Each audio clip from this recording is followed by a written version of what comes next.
दोस्तों एक बार फिर से स्वागत है आप सभी का हमारे चैनल में। दोस्तों आज के इस वीडियो के अंदर हम लोग बात करेंगे सीईटी ग्रेजुएशन लेवल 2024 के लिए राजस्थान की जीके एमसीक्यू सीरीज़ के बारे में। दोस्तों आपको बता दें दोस्तों हमारी ये जो सीरीज़ रहने वाली है वो रेगुलर रहने वाली है, तो दोस्तों ये सबसे बड़ी बात है। और इसी के साथ गाइस आपको डेली एमसीक्यू सीरीज़ के अंदर दोस्तों बहुत सारे एमसीक्यू देखने को मिलेंगे जो कि गाइस बहुत ही इंपॉर्टेंट है। और दोस्तों प्रीवियस ईयर के क्वेश्चन भी दोस्तों इसके अंदर इंक्लूड किए गए हैं। दोस्तों आपको बता दें कि ये जो प्रीवियस ईयर के क्वेश्चन आपको बताए जाएंगे, इसके अंदर गाइस आपको जो क्वेश्चन पिछली बार आए हुए हैं दोस्तों बहुत सारे एग्जाम्स के अंदर, वो क्वेश्चन दोस्तों इंक्लूड किए गए हैं। तो आप लोग वीडियो को एंड तक देखिएगा। दोस्तों सबसे पहले दोस्तों हम लोग बात करते हैं हमारे पहले क्वेश्चन की ओर बढ़ते हैं। आप लोगों से मेरी रिक्वेस्ट रहेगी, वीडियो आपको पसंद आए तो प्लीज़ लाइक करना। यदि पसंद वगैरह नए आए, कोई कमी है तो मुझे कमेंट सेक्शन में बताना।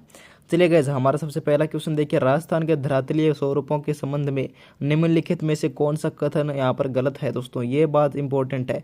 सबसे पहले बात आपको बता दूं दोस्तों, आपको पूछा जाता है इंपॉर्टेंट। सबसे पहली बात यह कि आपको पीछे वाला ध्यान में रखना है कि क्या लिखा हुआ है क्वेश्चन के अंदर, गलत है या फिर नहीं है। दोस्तों ये वाले क्वेश्चन बहुत ज़्यादा पूछे जाते हैं और गलती दोस्तों सबसे ज़्यादा इसी क्वेश्चन के अंदर होती है।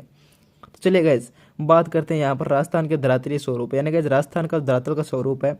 इसके अंदर कहीं दोस्तों थार का मरुस्थल है, वहीं दोस्तों यहाँ पर हाड़ौती का पठार भी है, अरावली पर्वतमाला है, यहाँ पर मैदान है दोस्तों, अरावली पर्वतमाला दोस्तों मैदान है। और इसी के साथ गाइज यहाँ पर हमारा जो पूर्वी मैदान है वो वाला भी है।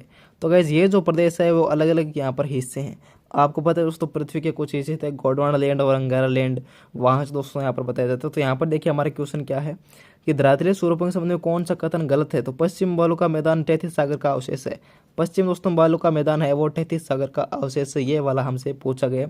तो जी हाँ दोस्तों, क्योंकि हमारा जो पश्चिम का दोस्तों जो बालू का स्तूप है, सॉरी गाइस, पश्चिम का दोस्तों जो थार का मरुस्थल है वो दो धरती के दो भाग थे। पहले तो गोंडवाना लैंड और अंगारा लैंड। यहाँ पर गैस क्या हुआ, इनकी जो नदियाँ थी उनकी नदियों के द्वारा ये बीच में 33 सागर बसता है। तो इसके अंदर गैस क्या हुआ कि ये जो नदियाँ हैं वो अपना दोस्तों यहाँ पर वो अपोहा के साथ दोस्तों मिट्टी लेके आई, और यहाँ पर मिट्टी के भराव के कारण दोस्तों यहाँ पर बन गया हमारा थार का मरुस्थल। तो यानी गैस ये वाला हमारा जो ऑप्शन है वो सही है। नेक्स्ट यहाँ पर दोस्तों दक्षिण पूर्वी पठार, यहाँ पर दोस्तों गोंडवाना लैंड का हिस्सा है, सही बात है। अरावली एक वलित पर्वतमाला दोस्तों, ये भी सही बात है, क्योंकि अरावली दोस्तों बहुत ही सबसे प्राचीन, विश्व की सबसे प्राचीन और वलित पर्वतमाला अरावली ही है। तो ये दोस्तों इसका हो चुका है। यहाँ पर देखिए उसके बाद दोस्तों हमारा देखिए उत्तरी पूर्वी मैदान सिंधु नदी द्वारा निर्मित मैदानों का भाग है, ये दोस्तों गलत है। तो हमारा दोस्तों गलत पूछा गया हमसे, तो हमारा दोस्तों गलत के अंदर सही आंसर क्या होगा। तो गलत के अंदर सही आंसर ये होगा हमारा दोस्तों आंसर नंबर 4। तो ये पहले का दोस्तों हो चुका है 4, यानी डी हो जाएगा। उसके बाद नेक्स्ट क्वेश्चन आप लोग देखिए, जुरासिक युग की चट्टानें राजस्थान के किन जिलों में पाई जाती है। दोस्तों जुरासिक युग की चट्टानें राजस्थान के किन जिलों के अंदर पाई जाती है। तो देखिए दोस्तों यहाँ पर जुरासिक युग की चट्टानें, बहुत सारे प्रकार की चट्टानें होती है। आग्नेय चट्टानें होती है दोस्तों, और दोस्तों यहाँ पर जो लावे से निर्मित चट्टानें भी होती है। तो गाइस ये कुछ चट्टानों के प्रकार होते हैं। तो यहाँ पर हमें पूछा गया है कि जुरासिक युग दोस्तों एक समय सारणी दी हुई है, इसके अनुसार पूछा गया है। तो ये दोस्तों किस जिले के में पाई जाती है जुरासिक युग की चट्टानें। तो ये दोस्तों जैसलमेर और बाड़मेर के अंदर पाई जाती है। जैसलमेर और बाड़मेर के क्षेत्र के अंदर जुरासिक युग की चट्टानें वो पाई जाती है। नेक्स्ट हमारा क्वेश्चन देखिए दोस्तों, बाप बोल्डर्स युग से संबंधित है। यहाँ पर दोस्तों बोल्डर क्या होते हैं। सबसे पहले दोस्तों हमारा जोधपुर जो जिला है, जोधपुर के अंदर सबसे पहले एक स्थान था फलोदी।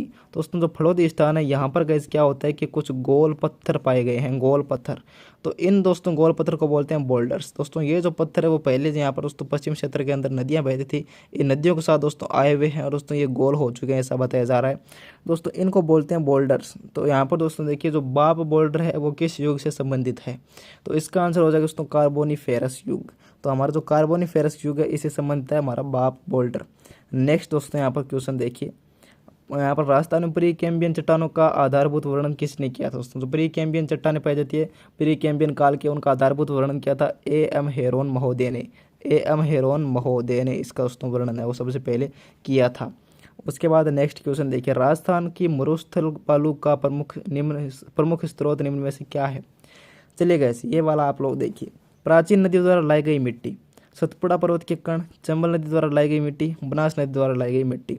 ये समझिए मैंने आपको बताया था कि धरती के दोस्तों सबसे पहले दो भाग थे, एक गोंडवाना लैंड और एक अंगारा लैंड। बीच में बचता था दोस्तों ये था 33 सागर। तो ये दोस्तों 33 सागर बचता है, इस 33 सागर के अंदर नदियों का दोस्तों जब बहाव हुआ, यहाँ पर दोस्तों नदियाँ आई इस 33 सागर के अंदर, तो ये अपने साथ दोस्तों कुछ अपशिष्ट यानी दोस्तों यहाँ पर मिट्टी वगैरह का साथ में बहाव लेके आई, और यहाँ पर दोस्तों मिट्टी जमा हो गई। मिट्टी जमा होने से दोस्तों 33 सागर की जगह बन गया हमारा थार का मरुस्थल। यानी कि प्राचीन जो नदियाँ थी उनके प्रवाह के कारण हमारा जो 33 सागर है वो बन गया थार का मरुस्थल। और हमें क्वेश्चन के अंदर पूछा भी यही गया है कि दोस्तों क्या कुछ इसका आंसर होने वाला है। तो यहाँ पर देखिए प्राचीन नदियों के द्वारा जो मिट्टी लाई गई है वही दोस्तों थार का मरुस्थल का यहाँ पर वो प्रमुख स्रोत है। उसके बाद नेक्स्ट यहाँ पर क्वेश्चन देखिए हमारा, राजस्थान का मरुस्थल विश्व के इन्हीं अक्षांशों में स्थित है, अन्य मरुस्थलों से सर्वथा भिन्न है। क्योंकि दोस्तों राजस्थान का मरुस्थल और सभी मरुस्थलों से भिन्न है। यहाँ पर दोस्तों मरुस्थलीकरण प्रक्रिया के संबंध में क्या अवधारणा सटीक है। यहाँ पर दोस्तों हमें कुछ अवधारणाएं दी हुई है। यह सूख्यकरण प्रारंभ होता है, हृदय स्थल से प्रसारित होता है। यह अतिचरण यहाँ पर दोस्तों अतिहलन यहाँ पर निर्वनीकरण तथा मृदा जल के अनुचित प्रबंधन के कारण प्रारंभ प्रसारित, यह शुष्क क्षेत्रों से प्रारंभ एवं प्रसारित। दोस्तों इसको आप लोग समझिए। दोस्तों सबसे पहली बात, हमारा जो मरुस्थल है दोस्तों यहाँ पर जो मिट्टी के कण हैं वो बहुत बड़े बड़े कण हैं। और दोस्तों जो ये जो कण होते हैं वनस्पति के साथ बंधे हुए रहते हैं। वनस्पति जो होती है इसके दोस्तों जड़ों के साथ ये बंधे हुए रहते हैं। तो वनस्पति की जड़ों के साथ बंधे रहने के कारण दोस्तों हम लोग क्या करते हैं, जब पशुओं का अतिचारण करते हैं, पशुओं को चराते हैं दोस्तों, तो ये दोस्तों जो कण है वो अलग हो जाते हैं, मिट्टी के कण है वो अलग हो जाते हैं दोस्तों। ये आंधी और हवा के साथ एक स्थान से दूसरे स्थान पर चल जाते हैं, जिससे मरुस्थल का विस्तार होता है। और दोस्तों हमारा यहाँ पर ऑप्शन भी दिया हुआ है मरुस्थल का लेकर कि यहाँ पर देखिए दोस्तों ये अतिचारण और अतिहरण, यहाँ पर दोस्तों अतिचारण के कारण ये होता है। तो इसका दोस्तों आंसर हो जाएगा ये वाला। आपको इसकी पीडीएफ मिलेगी दोस्तों, पीडीएफ हमारे टेलीग्राम चैनल के अंदर मिलेगी। लिंक मैंने उसका दे रखा है डिस्क्रिप्शन में, आप लोग हमारे टेलीग्राम और व्हाट्सअप दोनों ज्वाइन कर सकते हैं, उसका लिंक भी आपको देखने को मिल जाएगा। संरचनात्मक दृष्टि से राजस्थान के भौतिक स्वरूप भारत के निम्नलिखित में से किस उच्चावच प्रदेशों का हिस्सा है। दोस्तों जो राजस्थान के भौतिक प्रदेश है वो भारत के कौन से प्रदेशों का हिस्सा है, तो उत्तरी वृहद मैदान प्रायद्वीपीय पठार का भाग है। ये गलत है दोस्तों, क्योंकि हमारा जो उत्तरी वृहद मैदान प्रायद्वीपीय पठार का भाग नहीं है। ओ सॉरी गाइस, यहाँ पर देखिए, यहाँ पर ये थोड़ी सी गलती हो गई है। यहाँ पर दोस्तों हमारा जो आंसर है वो देखिए, उत्तरी पर्वतीय मैदान उत्तरी वृहद मैदान, ये दोस्तों गलत है। तटीय मैदान प्रायद्वीपीय यहाँ पर पठार, ये भी गलत है। प्रायद्वीपीय पठार दोस्तों उत्तरी पर्वतीय प्रदेश, ये भी गलत है दोस्तों। इसका आंसर हो जाएगा ये वाला, ए होगा दोस्तों इसका आंसर। उसके बाद नेक्स्ट क्वेश्चन देखिए, राजस्थान के अंदर गए यहाँ पर पूछा गया, क्या पूछा गया देखिए आप लोग। राजस्थान के अंदर, राजस्थान के भौतिक प्रदेशों का उत्तर से दक्षिण की दिशा में अवस्थिति का क्रम। दोस्तों आपको पता है कि राजस्थान के अंदर भौतिक प्रदेश 4 है। यहाँ पर दोस्तों सबसे पहले आता है थार का मरुस्थल, उसके बाद आता है दोस्तों अरावली, उसके बाद दोस्तों आपको पता है कि यहाँ पर आता है पूर्व का मैदान, और इसके बाद आता है दोस्तों हाड़ौती का पठार। हाड़ौती का दोस्तों पठार आता है, ये चीज़ दोस्तों यहाँ पर आती है। लेकिन यहाँ पर हमारे क्वेश्चन के अंदर ये कहीं पे नाम नहीं है। तो गैस यहाँ पर क्या है कि हमारे जो यहाँ पर प्रदेश है भौतिक प्रदेश, इनको गैस अलग अलग क्षेत्रों के अंदर विभाजित किया गया। आप लोग पढ़ेंगे तो आपको बता दिया जाएगा वहाँ पे। तो दोस्तों यहाँ पर देखिए विंध्यन श्रेणी, लूणी बेसिन, और सबसे पहले बता दूं कि जो माही का बेसिन है वो माही की यानी नदी दक्षिण के अंदर है। तो ये वाला दोस्तों सबसे लास्ट में होना चाहिए, माही वाला ऑप्शन। तो देखिए गाइस कौन कौन से ऐसे यहाँ पर ऑप्शन है जहाँ पर दोस्तों माही लास्ट में नहीं है, वो सबसे पहले आप लोग कट कर दीजिए। तो यहाँ पर देखिए दोस्तों इसके अंदर लूणी बेसिन, मतलब ये तो होगा ही नहीं, यानी जहाँ पर लूणी बेसिन लिखा वो वाला क्वेश्चन तो होगा ही नहीं। यहाँ पर दोस्तों ये वाला भी नहीं होगा, क्योंकि शेखावाटी क्षेत्र और विंध्यन श्रेणी इसके अंदर दोस्तों दिक्कत की हुई है, आगे पीछे किए हुए हैं। दोस्तों जो हमारा ये वाला क्वेश्चन है इसका आंसर हो जाएगा आपका, सॉरी गाइस यहाँ पर आपको बता दें कि जो ये वाला जो ऑप्शन है यहाँ पर ये लूणी बेसिन और विंध्यन क्षेत्र के अंदर यहाँ पर आगे पीछे किया है। सबसे पहले आएगा शेखावाटी बेसिन, उसके बाद आएगा विंध्यन बेसिन, और लूणी बेसिन आएगा 3 नंबर पे। तो दोस्तों हमारा इसका जो आंसर होगा वो हो जाएगा ये वाला सी हो जाएगा। तो 10वें का आंसर हमारा हो जाएगा सी। नेक्स्ट यहाँ पर दोस्तों क्वेश्चन देखिए, बाप बोल्डर बेल्ट राजस्थान के किस जिले के अंदर है। दोस्तों मैंने अभी आपको समझाया कि बाप बोल्डर दोस्तों गोल पत्थर है, वो जोधपुर जिले के फलोदी क्षेत्र के अंदर थे। सबसे पहले गैस बता दें कि जब 33 जिले थे राजस्थान के, 33 जिलों के टाइम दोस्तों क्या था कि फलोदी आता था जोधपुर के अंदर। लेकिन गैस अब फिलहाल यहाँ पर गहलोत सरकार ने 50 जिले कर दिए। तो 50 जिलों के अंदर दोस्तों फलोदी को एक अलग सेपरेट जिले का दर्जा दिया गया है। तो यहाँ पर आपको फलोदी और जोधपुर दोनों ऑप्शन देखने को मिल रहे हैं आपको कन्फ्यूज करने के लिए। तो इसलिए आपको फलोदी आपका आंसर चुनना है, क्योंकि फलोदी के अंदर गैस यहाँ पर वो बाप बोल्डर पाई जाती है, और ये फलोदी अब सेपरेट है, वो जिला हो चुका है फलोदी। नेक्स्ट गाइस देखिए अगला क्वेश्चन, राजस्थान को उसकी भूआकृति की दृष्टि से कितने प्रमुख प्रदेशों में बांटा गया। दोस्तों मैंने अभी आपको बताया 4 के अंदर बांटा गया। एक दोस्तों थार का मरुस्थल अरावली प्रदेश, थार का मरुस्थल अरावली प्रदेश, पूर्व मैदान और हाड़ौती पठार, ये दोस्तों 4 क्षेत्रों के अंदर इसको बांटा गया है। अरावली, यहाँ पर थार का मरुस्थल, पूर्वी मैदान। नेक्स्ट देखिए गाइस, नेक्स्ट हमारा क्वेश्चन कौन सा है, मैं यहाँ पर पेन चेंज कर लेता हूँ। राजस्थान राज्य का कितना भाग मरुस्थल क्षेत्र है। राजस्थान दोस्तों जो कितना राजस्थान का पूरा भाग है उसमें से कितना भाग दोस्तों राजस्थान का मरुस्थलीय क्षेत्र है। तो 2/3 दोस्तों भाग जो है राजस्थान का मरुस्थलीय क्षेत्र के अंदर आता है। राजस्थान के कितने जिलों को मरु जिले घोषित किए दोस्तों, ये देखिए CT 10+2 यानी 12th के अंदर आया हुआ था ये। तो उस 2023 के अंदर क्वेश्चन आया था दोस्तों। ये क्वेश्चन 2023 के अंदर आया था, मतलब वहाँ पर दोस्तों जो जिले थे वो 33 जिलों के हिसाब से पूछा गया ये वाला क्वेश्चन।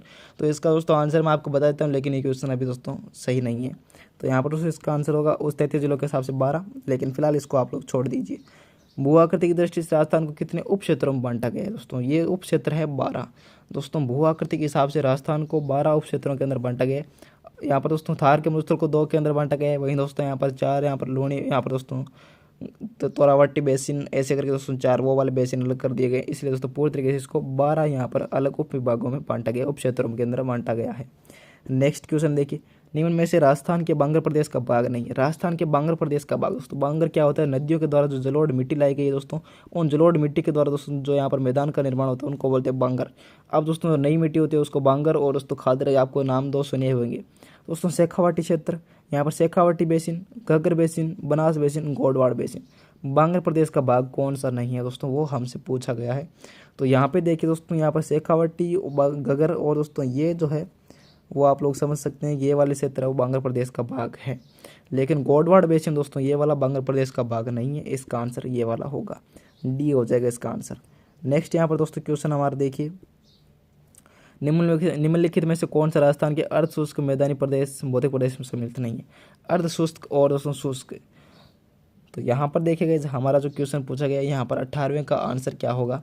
तो यहाँ पर देखिएगा जो गोडवाड़ बेसिन है ये भी दोस्तों अर्ध शुष्क मैदान के अंदर आता है। शेखावाटी क्षेत्र भी दोस्तों अर्ध शुष्क मैदान के अंदर आता है। जोधपुर दोस्तों, जोधपुर जिला यहाँ पर पश्चिमी क्षेत्र के अंदर आता है, थार के मरुस्थल के अंदर है, लेकिन जोधपुर के अंदर जो उच्च भूमि है वो गैस इसके अंदर नहीं है। तो इसका आंसर ही दोस्तों यही होगा, सी होगा इसका आंसर। अब दोस्तों अगला यहाँ पर आपको ऑप्शन देखने की ज़रूरत ही नहीं है, इसका आंसर ये वाला हो जाएगा। नेक्स्ट क्वेश्चन देखिए दोस्तों, निम्नलिखित में से कौन सा अपने आंतरिक प्रवाह के लिए जाना जाता है? दोस्तों कौन सा अपने आंतरिक प्रवाह के लिए जाना जाता है? यानी कि नदियों के प्रवाह क्षेत्र के हिसाब से क्वेश्चन पूछा गया। तो शेखावाटी क्षेत्र आंतरिक प्रवाह के लिए जाना जाता है, क्योंकि यहाँ पर की जाए जो जितनी भी नदियाँ बहती है वो गैस किसी भी जगह पर बंगाल की खाड़ी या फिर अरब सागर के अंदर नहीं मिलती, वो दोस्तों वहीं पे समाप्त हो जाती है, यानी वहीं पे विलुप्त हो जाती है। जैसे हम लोग बात करें घग्गर नदी की, या फिर दोस्तों हम लोग बात करें और भी ऐसी नदियाँ, तोरावटी है, यहाँ पर दोस्तों कांतली नदी है। तो इनके बारे में बात करें तो गैस शेखावाटी क्षेत्र की नदियाँ और दोस्तों ये जो नदियाँ वो अपने आंतरिक प्रवाह के लिए जाना जाता है ये वाला क्षेत्र। नेक्स्ट क्वेश्चन देखिए दोस्तों, निम्नलिखित में से कौन सा एक सुमेलित नहीं है? सबसे पहले गैस यहाँ पर ये इनके दोस्तों मैदान जो बनते हैं नदियों के, उन मैदानों के बारे में क्वेश्चन है कि आप बताइए कि इनके मैदान को क्या कहते हैं सही तरीके से। तो दोस्तों लूणी और जवाई का बेसिन, यहाँ पर दोस्तों लूणी और जवाई नदी का बेसिन है, इसको क्या बोलते हैं दोस्तों? इसको बोलते हैं गोडवाड़ बेसिन। उसके बाद चंबल का बेसिन दोस्तों उत्खात भूमि है, क्योंकि जब चंबल नदी बहती है तो चंबल नदी दोस्तों बहुत ज़्यादा यहाँ पर है वो घाटियों का निर्माण करती है, घाटियों का। और दोस्तों इन घाटियों के अंदर भी चंबल के यहाँ पर बहुत सारे भूमाफिया के लिए प्रसिद्ध है ये घाटियाँ। दोस्तों इन घाटियों के अंदर क्या होता है, बहुत सारे आपको पढ़ा होगा, डाकू वगैरह दोस्तों चंबल के बीहड़ के अंदर, ये बीहड़ का निर्माण करती है चंबल नदी, बीहड़ का क्षेत्र, बीहड़ क्षेत्र निर्माण करती है। उसके बाद दोस्तों माही बेसिन, आपको पता है दोस्तों माही बेसिन, माही दोस्तों डूंगरपुर, बांसवाड़ा और प्रतापगढ़ के अंदर बहती है। डूंगरपुर, बांसवाड़ा और प्रतापगढ़, यहाँ पर दोस्तों जो प्रतापगढ़, ये डूंगरपुर, बांसवाड़ा, प्रतापगढ़, यहाँ पर गए ये 56 के मैदान का निर्माण है वो करती है, 56 के मैदान का निर्माण है वो करती है। तो यहाँ पर हमारा ऑप्शन में दिया हुआ है दोस्तों 56 का मैदान। लेकिन गैस बनास नदी और बांगड़ क्षेत्र बांगड़ प्रदेश के अंदर नहीं आती है, ये दोस्तों इसका आंसर हो जाएगा 20वें का डी। नेक्स्ट गैस आपको बता दें कि यहाँ पर दोस्तों अभी हम लोगों ने इतने क्वेश्चन किए हैं, जो दोस्तों आपको इनमें से कितने दोस्तों आते थे वो मुझे कमेंट सेक्शन में बताना। नेक्स्ट गाइज हम लोग एक आपको बिग MCQ सीरीज़ लेके आएंगे। अगर दोस्तों वीडियो के अंदर आपको और ज़्यादा क्वेश्चन देखने मिलेंगे, यहाँ पर दोस्तों 30 क्वेश्चन से ज़्यादा क्वेश्चन आपको देखने को मिलेंगे। तो गाइज आपको ये वीडियो पसंद आए तो please like share comment subscribe करना। और ये CET और पटवार के लिए दोस्तों बहुत ही इंपॉर्टेंट क्वेश्चन हैं। यदि आप लोग नेक्स्ट दोस्तों यहाँ पर क्वेश्चन वीडियो को देखना चाहते हो तो हमारे चैनल को सब्सक्राइब कर लीजिए। और दोस्तों आपको बता दें कि हम लोग हमारे टेलीग्राम चैनल के अंदर एक क्विज भी स्टार्ट कर रहे हैं। दोस्तों उस क्विज के अंदर भाग लेना चाहते हैं तो आप लोग हमारे टेलीग्राम चैनल वो ज्वाइन कीजिए। वहाँ पर गए हम लोग इसके बारे में आपको जानकारी देते रहेंगे। आने वाले वीडियोस के लिए सब्सक्राइब कर लीजिए। वीडियो पसंद आया होगा दोस्तों, पसंद है तो please like share comment subscribe जरूर करना। ये दोस्तों जो मैंने आपको पूरे क्वेश्चन करवाए इनकी सबकी PDF हमारे चैनल पर आपको अपलोड किए हुए मिल जाएगी। यहाँ पर देखिएगा जितने भी क्वेश्चन हम लोगों ने किए यहाँ से गैस आपको PDF देखने को मिलेगी। तो आप लोग हमारे PDF को देखने के लिए हमारे टेलीग्राम के अंदर आइए, वहाँ पर गैस हम लोगों ने PDF है वो सेव कर रखी है। चलिए गैस नेक्स्ट नए वीडियो मिलता हूँ। Thanks for watching, thank you.